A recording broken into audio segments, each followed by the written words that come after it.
Walhati ay tanging sa ating pinakamamahal na Panginoong Hesus at dubling pag-alang sa ating minamahal na mga magulang natin sa ating mahal na Panginoon at alaala at pagsariwa sa mga turo at ginito ang aral ng ating minamahal at ginagalang na Pastor, Beloved Evangelist Willie Estrada Almeda, maging sa ating Beloved Assistant Pastor, Lina C. Almeda.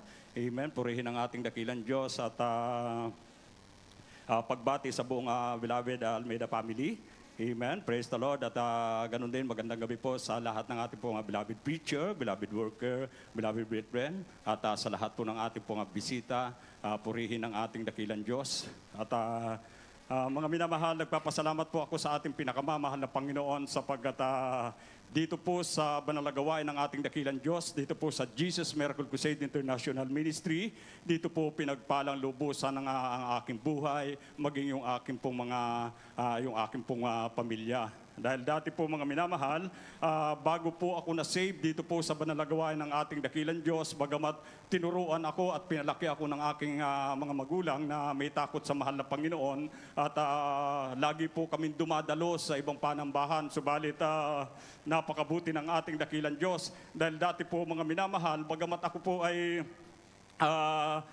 napakarami pong bisyo, lahat na po ng bisyo ng kalalakihan ay nasa akin. At sa kabila po noon, napakarami ko rin karamdaman. At nag-umpisa po yung aking karamdaman, mga minamahal, sa aking pong high blood na kung saan ipinapayo ng doktor na kung maaari, huwag akong iinom ng gamot na hindi nanggagaling sa kanila yung resita, sapagkat kung ako makainom ng gamot na hindi tumugma doon po sa aking pong high blood, ay maaaring maraming pahinain yung aking pong internal organ. So, nasunod ko po yun, kaya lang dumating po yung pagkakataon na nagkaroon din po ako ng sakit sa baga. Parehas ko po yan mini-maintenance. At hindi ko po namalayan na yung bili ng doktor na wag akong iinom ng gamot na hindi po resita nila. Yung pong na kung saan ang sabi, maraming pahihinain na sa aking internal organ. Totoo po mga minamahal. Dahil sa patuloy kong pag-maintenance ng mga gamot, at di ko namalayan na mataas na rin po yung aking blood sugar. At nung time na yung po mga minamahal, sumabay na rin po yung sakit ko sa puso. Alam niyo po, napakabuti ng ating dakilang Diyos. Yes, hallelujah. Dahil nung time po mga minamahal na napakataas yung aking blood sugar. Pag ito po ay hindi bumababa ng 480. Pag minsan po mga minamahal, hindi na ako makatayo. At pag minsan napakalabo yung aking mata. Hanggang sa patuloy po mga minamahal, lumilipas ang panahon na ito po ay mini-maintenance ko lahat yung aking po mga karamdaman. Nagkaroon po ako ng sakit sa puso. Noong time na yun po mga minamahal, dahil ang inaasahan ko noon po yung lahat ng mga tao na aking pinakikisamahan, sila lang po yung makatulong sa akin. Hanggang sa dumating po ang panahon na ako po ay pahina ng pahina. Dumating po yung panahon na tinaningan na yung buhay ko ng doktor. At sa kabila nung po mga minamahal, ang hindi maganda ron ay narinig ko pa yung sinasabi ng doktor na maswerte akong abuti ng 3 buwan.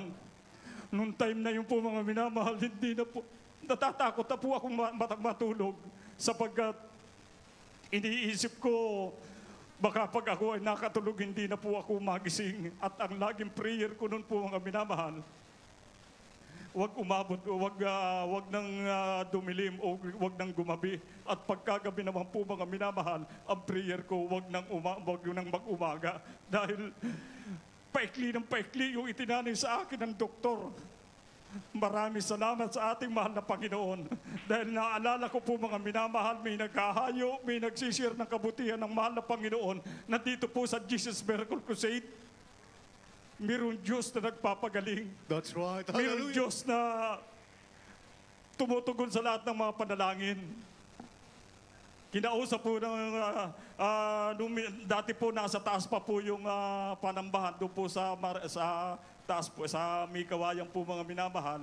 Alam mo, nagsusubikap ako po mga minamahal noon na makadalo sa banalagawain dahil ang iniisip ko, kung ako ay mababautismuhan sa tubig sa pangalan ng Panginoon Kristo, Hindi po yung kagalingan ng aking hinihingi doon.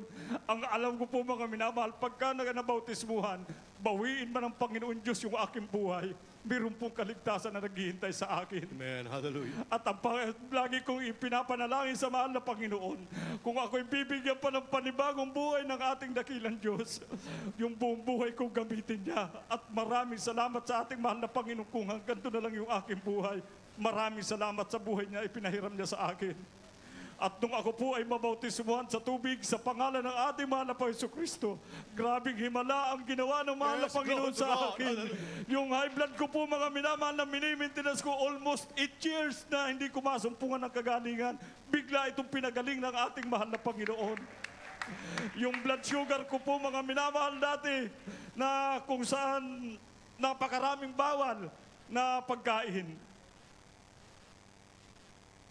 Dahil may sakit nga ako sa puso, bawal ang lahat ng pagkain, bawal mapuyat, bawal mapagod, bawal mabusog. Sapagkat pag nabubusog po mga minamahal, hirap na huminga. Subalit tumabautismuhan po ako sa tubig sa pangalan ng Panginoon Kristo, yung kung blood sugar na napakataas, naging normal po ito. At yung malabo kong paningin po mga minamahal, bigla itong pinalinaw ng ating dakilang Diyos at yung lahat ng bisyo ko, lahat yan po mga minamahal, inalis ng ating mahal na Panginoon. Yes, amen. Hallelujah. At natira po mga minamahal yung mga time na yun, yung sakit ko po sa puso, na kung saan pag-uwi ko po ng bahay, damandama ko yung aking hininga, lagi ko pong hinahabon. So inisip ko po mga minamahal sa aking sarili, bakit pagka naroon sa banal na bahay, sambahan ng mahal na Panginoon, hindi ako inaatake ng sakit sa puso na yan. Pag nasa bahay ako, hirap na hirap akong huminga. Naisip ko po mga minamahal sa aking sarili dahil case yung kabaguhan, pag minsan nakashort, pahubad-hubad po sa loob ng tahanan. Sabi ko, bakit hindi ko kaya ipamuhay yung buhay sa loob ng panambahan dito sa bahay? Amen. Alam niyo po mga minamahal, nung i-apply ko yan sa aking sarili, within 2 weeks, nakarecover po ako sa sakit na puso. Mula noon hanggang ngayon, pinagaling ako ng ating mahal na Panginoon.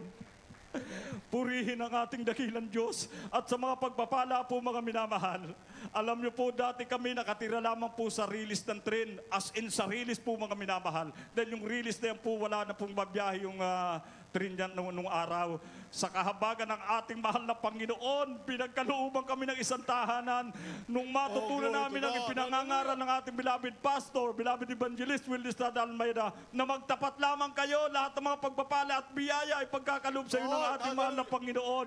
Pinagkalooban ako ng sariling tahanan. Ngayon po mga minamahal, 3 palapag, mayroon pang sariling sasakyan. Amen. Glory to God. Minsan po mga minamahal, nag-apply po ako sa trabaho. Dahil nung time po mga minamahal, ang trabaho ko bilang isang ball baker sa freelance po mga minamahal, freelance, namamakyaw lang po ako pagka may tanggap, praise the Lord, pagka wala, wala talaga, praise the Lord pa rin. So minsan nakita ko po mga minamahal na meron pong hard sa nag-hire po ng trabaho, yung pong pabrika ng upuan, na kung saan ang kailangan po nila ay supervisor, graduate po sa mechanical engineer with knowledge sa mold making. So nung makita ko po mga minamahal na kasi trabaho ko bilang isang mold maker, pasok po yung experience ko po doon. Kaya lang napakataas po yung qualification na hinahanap. Kinakailangan from reputable school, 5'8" in height, at with yung pong yung kinakailangan, yung pong mahusay makiharap sa lahat ng mga tao. Alam niyo po, nung bagamat ako high school graduate lang po, nung time na yung nakipagsabayan po ako, at pagdating po doon, nung ako na po yung ine-interview, nakita niya po high school graduate lang. Sabi pa, Mr. De Castro, nakita niyo po ba yung qualification na hinahanap namin dito? Kinakailangan, electrical engineer, mechanical engineer, with license, with 7 years experience, ako at sunod-sunod pa. So sabi ko, alam niyo sir, kailangan ko lang talaga yung trabaho. Kaya po ako nakisabay sa pag-apply dito. Ngayon, meron naman, bagamat sa inyo pong hinahanap, marami pong nakalagay dyan na katangi ang hinahanap nyo. Meron naman akong katangian na hindi po nakasulat yan. Ako po, taga Jesus Miracle Crusade. Mayroong pastor po sa amin na nagturo kung paano kami maging tapat, maging masipag, maging masunurin sa isang kumpanya. Pagkatapos po, sige, doon ka sa gilid. Makalipas po mga minamahal, yung napakaraming in-interview. Ako po mga minamahal ang natanggap at ako yung nakapasa Glory to doon God. po sa Hallelujah. hinahire po nila. Amen. Praise At God, dakilang Diyos. ang sabi po nila, sa Monday, mag-start ka na. Yung po pala mga minamahal, ang dami na po palang nag-apply doon kasi yung gagawin, ito po ay kinakailang turnuhin dahil nabali. So hindi naman po talaga matutuwid yung pagka yung tinorno. Kaya sabi niya, sabi ko, sir, pagka yan wiwildingin, wala po talagang pag-asa na matuwid yan. Ang sabi ng boss ikaw ba nag-apply dito para magreklamo o magtrabaho? Sabi ko, sir, magtatrabaho po. Nag-umpisa po ako magtrabaho noon. Inabot po ng almost 2 weeks. Talagang hindi po umubra. Baba sa turno, wiwildingin, tuturnuhin. Hanggang sa pagdating po ng Wibis, sabi po ng sekretary, Mr. De Castro, kung hindi pa yan maayos hanggang sa Sabado ka na lang. Pagdating po nung Friday, hindi ko na po talaga ginawa yon. Pag overnight, pagdating po sa kinabukasan, inilihans ko po yung bakal na yun na tinuturno ko na hindi maunat-unat. Sa pangalan ni Jesus, maunat ka sa pangunang panalangin, beloved Pastor Wilistad Almeida. Po mga minamahal, dumating uli yung nagtitisting, nagawa mo na ba yung pinagagawa namin? Sabi ko, po, nagawa na. Ba't hindi nagalaw doon sa kinalalagyan? Ginawa na yan ng mahal na Panginoon. At nung itinisting po mga minamahal ito, ako po ay nag-ready na para umuwi na dahil sabi hanggang Sabado na lang daw po ako. Nung magpaalam po ako, sabi, saan ka pupunta?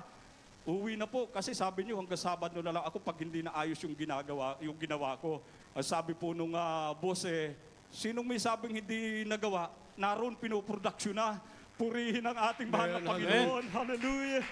At sa pag-iingat naman po mga minamahal, alam niyo po, habang po mayroong Bible study po sa mga pulis, yung prayer po na sa pangalan ng aling beloved Pastor Wilistad Almeida, laging ginagamit po natin yan. Bagamat nakalagay po doon sa memo na hindi na dapat gamitin pa. So, pagkatapos po ng Bible study, almost 38 po yung mga pulis doon nakapaikot na ganyan.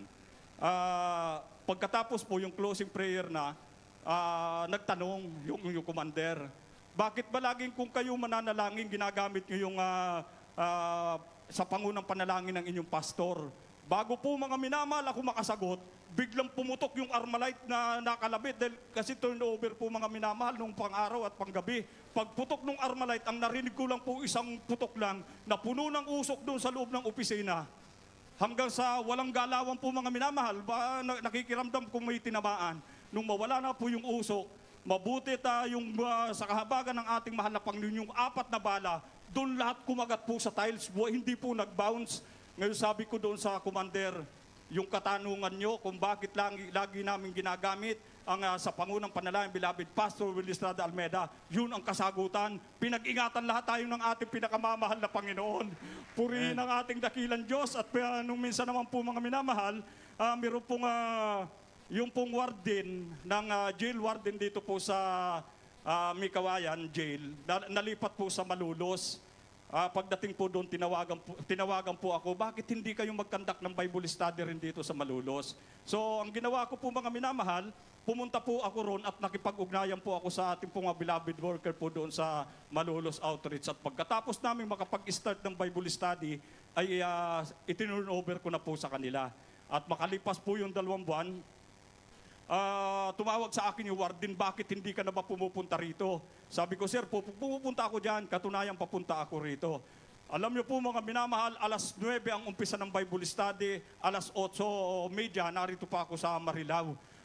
Nagmamadali po ako sa pagmumotor. Meron po akong nasusundan na isang truck na kung saan gusto kong overtake. Pagdating po sa pagka nakita kong maluwag sa gawing kanan, kakanan din yung truck. At pag gagawin ako sa kaliwa, kakaliwa din po mga minamahal yung truck, hindi po ako naka-overtake doon. Hanggang sa pagdating po sa traffic, doon po mga minamahal ako nakalusot. sa kabutihan ng ating pinakamamahal na Panginoon, yung pala ay yung truck na yon, ginamit ang ating dakilang Diyos upang huwag mapadali yung aking biyahe.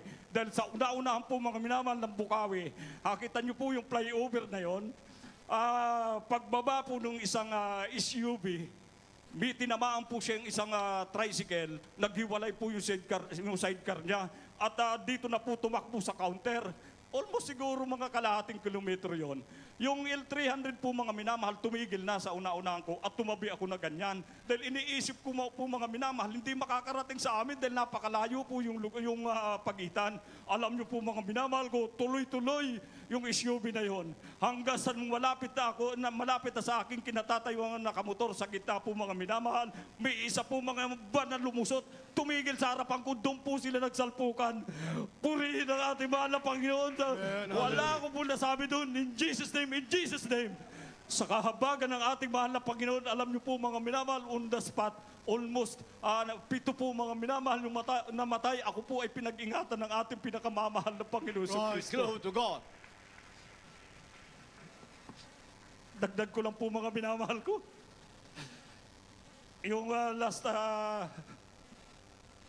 church anniversary po dito sa Marilao.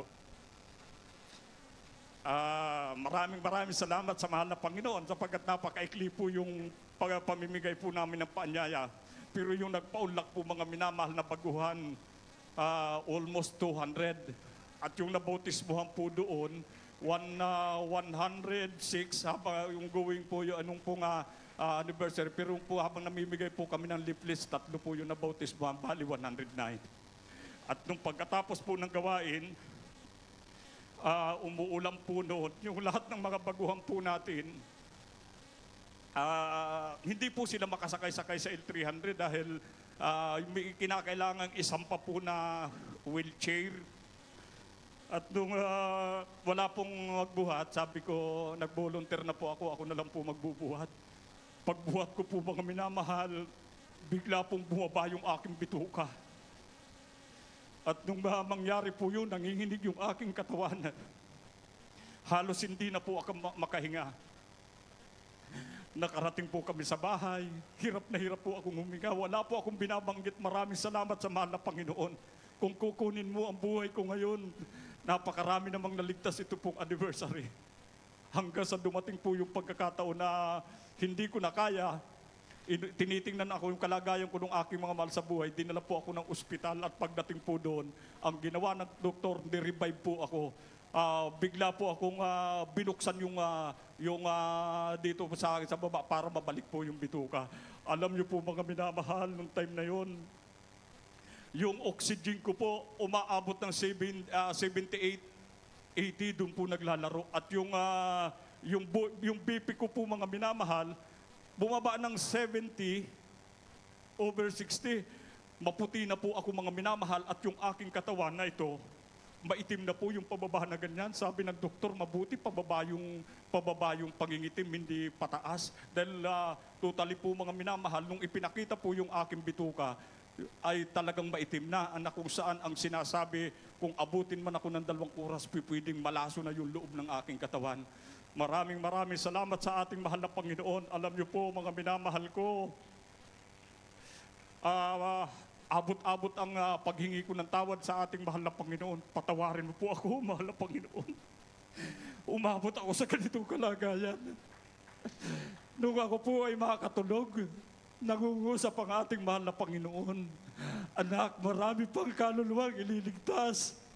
Marami pang ililigtas. Amen. Hallelujah. Hallelujah. Maraming salamat sa ating pinakamamahal na Panginoon. Isa po ako sa iyong kinahabagan.